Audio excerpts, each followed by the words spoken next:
as this Overlord is keeping an eye on that Warp Prism just to have a better idea of when it will do what. Looks like a 4th and 5th base is going up once again for HayprO up here at the top right player's base and natural expansion. But here comes the Overlord. Will it be able to do a ton of damage? Oh my goodness, WhiteRa did not react in time this time. Oh wow, all of those probes losing their lives, and 4 more just to add insult to injury, put some salt in the wound. Oh my goodness, that was a lot of probes. I am so hesitant. Oh my goodness.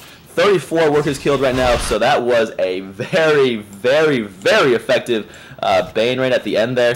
As now the Dark Templars do get dropped, and he's just going to sacrifice these to do some damage, because the last one does fall. He did get a couple of drones there, as I saw the workers lost killed did spike a little bit there, so he got like 4 there.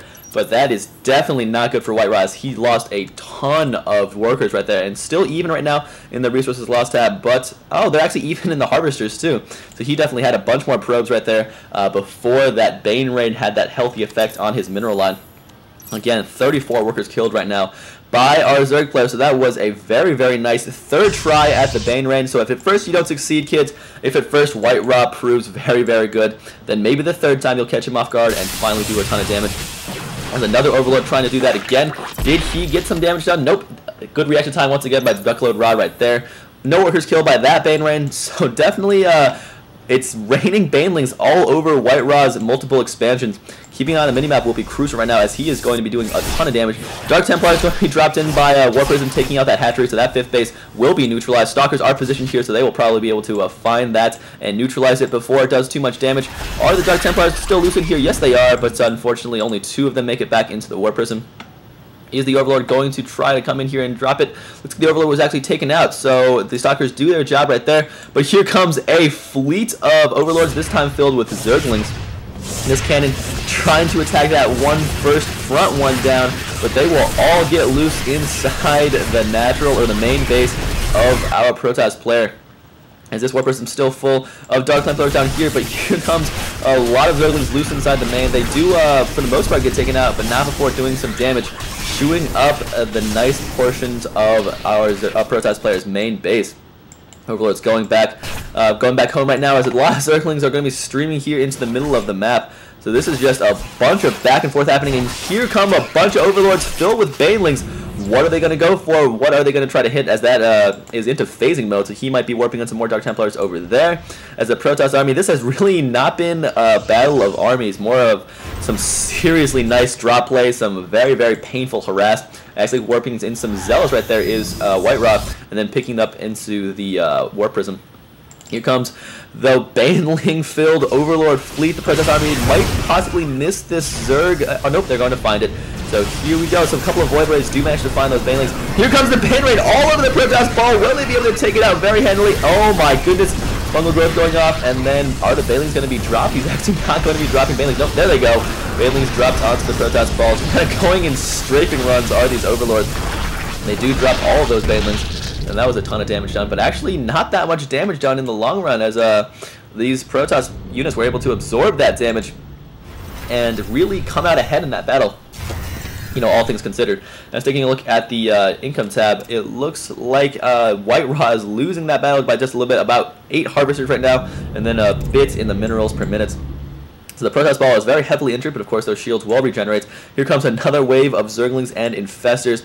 They might be able to run by. Nope, it's actually going to be an I am attacking you, you're attacking me kind of deal right now, as the 4th base is relatively undefended, and that will probably be taken out pretty handily. But here comes some Zerglings in here. There's only a couple of Zealots and then a High Templar here, but a couple of Archons as well, so those will be very effective against those Zerglings.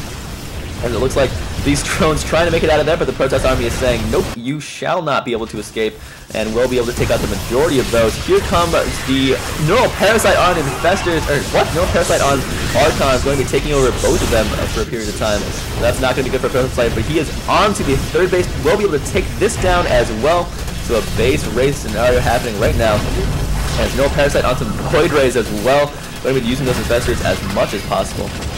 Probes actually moving up here to the new base established in the bottom left player's main base.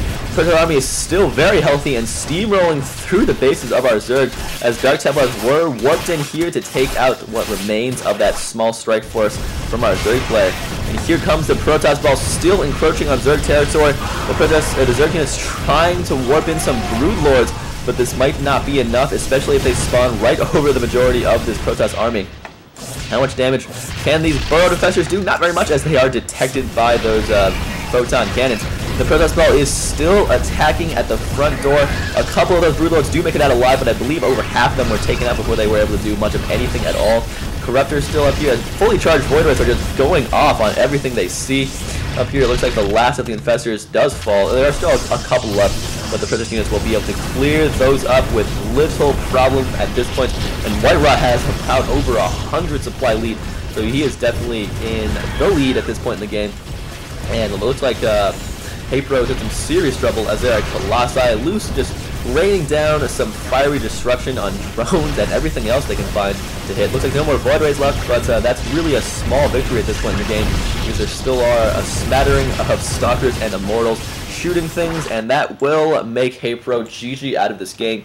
WhiteRa doing some crazy awesome multi-pressing, attacking, taking out all these bases, kind of just sweeping in from top to bottom, just steamrolling through everything that Protoss Deathball saw, while he was able to defend, you know, kind of just weather the storm here and allow the Zerg player to do some damage, but be that rubber band, you know, bend but don't break, lose that one expansion, but still manage to hold off the attack in the end.